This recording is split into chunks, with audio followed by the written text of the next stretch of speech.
Now it's time for today's perspective on the programme. And my guest on the programme today is the founder and joint leader of an organisation that believes, well, quite simply, that enough is enough. Hardly a day goes by without another dire warning about climate change and the future of our planet. And so Jamie Margolin, at the age of just 14, decided to do something about it. And she founded Zero Hour with the idea of a day of national action in the US. Young people really showing they're simply, well, just frustrated by the climate inaction of elected officials. Zero Hour, now an impossible to ignore movement, planning further action to get its message across. And Jamie Margolin joins us now on the programme live from Seattle. I mean, I mentioned, thanks very much for being with us on the programme. I mentioned these dire warnings. Just yesterday, the UN saying countries will have to increase their carbon cutting ambitions fivefold if the world is going to avoid warming by more than 1.5 degrees centigrade. I mean, the warnings just seem to get louder and louder almost every day, don't they?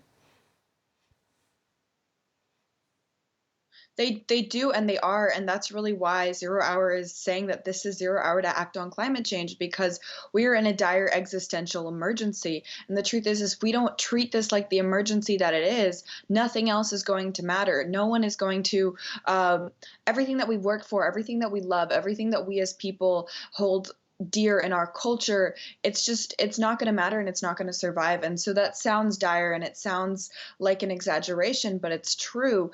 And it's at the fault of these massive corporations like the fossil fuel industry and Monsanto and all of these other massive corporations that are putting profits and money and their own short-term blindsided greed over the lives of their own children and the planet. And they're very well-funded. I call the fossil fuel industry the most well-funded criminal enterprise in the world, because it truly, what they're doing is criminal. It's under most rights, under most laws, it should not be legal for a company to be able to literally destroy all life on Earth. But that's what they're doing, and they're getting away with it. Who do you think is getting the message? I mean, is anyone starting to get the message? I mean, obviously the people who are out on the streets supporting your organisation are. I mean, you mentioned companies there, but it's not just about companies, it's about governments as well. I mean, the US government, for example. Yes, and the US government works in very, very close ties with massive corporations. They do each other favors, they help each other get money, they help each other get away with things at the expense of everyone else, especially marginalized communities and communities that are on the front lines, feeling the worst effects of the climate crisis every day. This isn't about some vague planetary theory. This is about everyday people losing their lives, and this is an act of violence. If you see, for example, what's happening right now in the Amazon rainforest, with these corporations, the animal agriculture corporations, going out of their way to destroy the forest so that they can turn it into land for them to make profit off of, that is not just a war against nature and the earth, but also a war against the indigenous peoples who have been protecting the land for centuries. And so you see this crisis, it didn't just pop out of nowhere. It's really a grand culmination of all our societal injustices that have been building up for centuries. If you think of the centuries of colonialism and racism and out of control capitalism that have been building up and already causing harm, already causing injustice for so many communities. And now this is kind of like the ultimate monster that all of these other issues are building up towards. So I mean, a lot of companies, though, do say that they're changing. A lot of companies do say that they're changing, and they're starting to really take account and notice now of the climate. I mean, do you think anyone is listening on that side of the coin, if you like? I mean, obviously, there are, like, when I say companies, I don't mean every business ever. Obviously, we need businesses of 100%. You know, that's how my family gets our livelihood, et cetera. But what I'm talking about is, like, you know, even these fossil fuel corporations, I've been seeing a lot of ads like on social media by fossil fuel corporations that are like, we're eco-friendly, check your carbon footprint today. And like, they understand, their fingers on the temperature where public opinion is at, and public opinion is at, let's take climate action. But I mean, for a lot of companies, you know, most companies are not the ones causing this problem, but for like the big fossil fuel industries, the big mass animal agriculture industries, they know where public opinion is at, but they use that to kind of flip the message. You know, I've seen a lot of Twitter ads that are like, by Shell and Exxon and BP, that's how can you lower your carbon footprint today? What do you pledge to do for the planet? I see those all the time, an increase of them.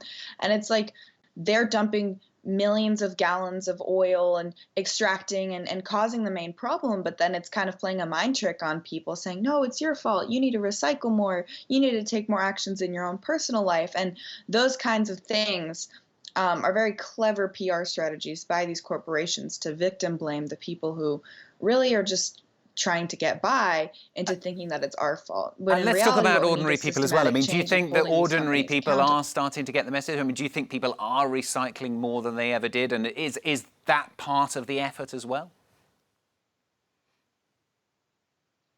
I think ordinary people are really waking up and taking action, and also waking up to this in the sense that it's so much beyond change a light bulb, recycle. Those are like, I mean, there's no harm that comes in it, but those things are not going to solve. Like, if you look at the actual climate crisis, you can go to thisiszerohour.org, our website, to really find like an in-depth platform explaining how we got here, not just the science, but also the social aspects. A lot of these on the surface, like recycle here and there, like that's not really what's going to cut it. But I do feel like people are doing everything that they can right now, especially young people, especially a lot of communities that maybe they don't have a lot of power, but they're doing everything they can with what they have, and that's enough for if you do whatever you can with what you have, And is it a even if day? you know Finally, I that just want that's to not ask the you full if you think solution. it's a I bit feel of an like the general age public battle. is I'm waking sorry to up. interrupt. I just want to get one more question in, otherwise we'll run out of time. Do you feel it's a bit of an age battle as well? I No mean, worries, no worries. you're obviously a relatively young person out there fighting for this, and it does seem to be very much the younger Yeah, people I'm who 17. are fighting this at the moment and really invested in fighting climate change. I mean, yeah, like there's a whole okay boomer thing that's kind of going viral, but I think it's a specific type of older generation that we're up against, not the entire older generation.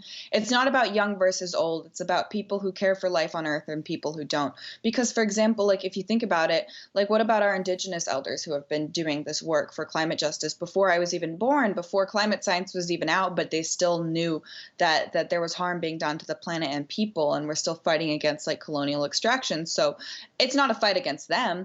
It's a fight against the older people in power who are currently, heads of like Shell Oil, Exxon, et cetera, the current people in the Trump administration and all of these other governments. And like right now, like the Brazilian administration that is allowing for the destruction of the Amazon, all of these, it's not so black and white as old versus young. But yes, like the whole internet trend of like, okay, boomer, and that whole kind of fed upness with that general baby boomer culture and those people in power, what we think of as like the rich white older people who have been causing this problem. Yes, there's definitely an exasperation in our generation with that, especially from like people like me who come from other identities that are not